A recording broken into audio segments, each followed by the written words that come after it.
அண்ணா நம்ம சேனலில் 156 சப்ஸ்கிரைபும் அன்சப்ஸ்கிரைப் பண்ணிட்டாங்க அண்ணா. அந்த அன்சப்ஸ்கிரைப் பண்ண 156 பேர்த்தில் ஒருத்தனை மட்டும் கண்டுபிடிச்சாச்சு. ஆனால் அந்த ஒருத்தனையும் நம்ம ஆளுங்க தப்பிக்க விட்டாங்க. எப்படா விட்டீங்க? பரவாயில்ல ஒன்று 156 பேர்னா அதோட அதிகமாக வாங்கிக்கலாம். அதான் கேட்கல. அப்போ இதை கேட்டியானா? அன்சப்ஸ்கிரைப் பண்ண அந்த ஒருத்தங்க நம்மளால எதுவும் பண்ண முடியாது. நம்ம வீடியோ சரியில்லை, நம்ம சேனலை பேசாம டெலீட் பண்ணிடலாம். ஏய் அண்ணா என்னடா கையில் கத்தியே இல்லை. ஓ ஆமால. இனிமே ஊருக்குள்ள சேனல் சரியில்லை, வீடியோ சரியில்லை, லைக்ஸ் வரல, வியூஸ் போல சொன்ன பார்த்த இடத்துல வெட்டிடுவேன். போடா. நம்ம சேனலை சப்ஸ்கிரைப் பண்ணாத ஒருத்தனும் ஊர்ல இல்லை. ஆனா அந்த ஒருத்தன் யாருன்னு நான் பார்க்கணும். வாங்கடா.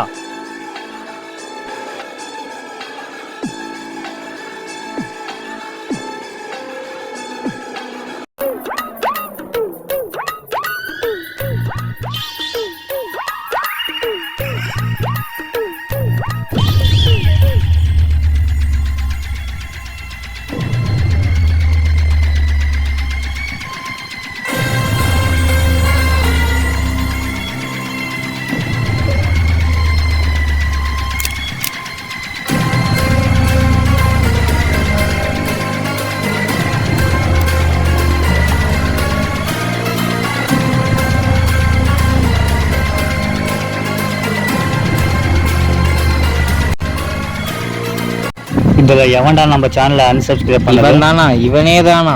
தம்பி, மருமகளின் துப்புரவாளன் சேனல் தெரியுமா? ஆமாண்ணே, அந்த சேனலை காலையில தானே அன்சப்ஸ்கிரைப் பண்ணேன். கொழுப்பா டேய். டேய் இருறா டேய் போனை கொடுறா. பாருண்ணே நம்ம சேனலை அன்சப்ஸ்கிரைப் பண்ணிட்டு கொரியன் வீடியோ பார்த்து லைக் போட்டிருக்கிறோம். ஒரு பொண்ணு வீடியோ போட்டால் அந்த வீடியோ வைரல் ஆகுது. ஒருத்தன் வீடியோ இன்னொருத்தன் காப்பி அடிச்சு போட்டால் அந்த வீடியோ வைரல் ஆகுது. ஆனால் ஏதோ ஒரு மூலையில் சாதிக்கணும்னு நினைக்கிற ஒரு சின்ன யூடியூபர், எப்படி ஒரு சின்ன யூடியூபர் வீடியோ போட்டால் அந்த வீடியோ வியூஸ் போகல, லைக்ஸ் போகல, இதுக்கிடையில் காப்பி ரைட் பிரச்சனை வர. நாங்கள் ஒன்றும் யாரும் முன்னேறக்கூடாதுன்னு போராடலை. எங்களை மாதிரி இருக்க எத்தனையோ பேருக்கு வாய்ப்பு கிடைக்கணும். வீடியோக்கு லைக் பண்ணிடுங்க, மறக்காம சப்ஸ்கிரைப் பண்ணிருங்க. இவங்க பேசியே கொண்டுருவாங்க போல. முதல்ல சப்ஸ்கிரைப் பண்ணி தொலைச்சிருவோம்.